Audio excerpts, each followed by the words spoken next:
Morning, welcome to my kitchen. This is Mr. A, and we're going to do a breakfast this morning. Breakfast is an important meal of the day, probably your best meal of the day. We're going to make a vegan breakfast. We're going to make buckwheat pancakes, and the recipe comes from Dr. Caldwell Esselstyn's book, Prevent and Reverse Heart Attack. The recipe is on page 130, and I'll walk through it. I'm going to double the recipe today because I've got my grandkids with me, and they like pancakes. And with this recipe, one of the things I like to do with the pancakes after breakfast is put them in a bag, put them in a refrigerator, and eat them cold the next day or hot, however you like them. So we'll walk through the ingredients. There's 3 things in it, and I'm going to have my grandson Sam come over and help right now with some dry ingredients. Come on, Sam. This is Sam. Sam, say hi. Hi. Hi. Sam's going to put the dry ingredients in, and what we do with this recipe is we're going to put cornmeal. Cornmeal. Excellent.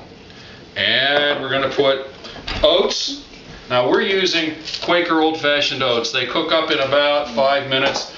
They're not the instant, but they don't take a long time either. Oh boy. Alrighty. And next we're going to put in, this is buckwheat flour. This is a light buckwheat flour, but it's good stuff. Go ahead, shoot her in there. Alrighty.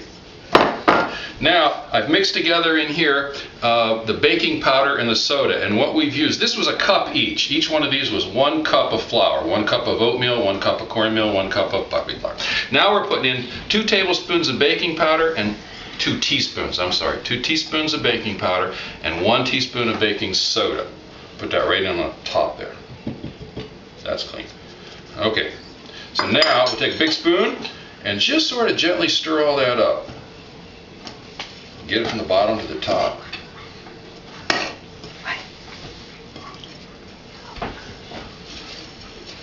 Yeah? Yeah. Well, pretty good. What do you think? Yeah. Let's try this. Here, let me show you. Like that. Scoop it way down in, way up on. Like that. How's that look? Good? Okay, you do some of that. Okay, we'll be right back.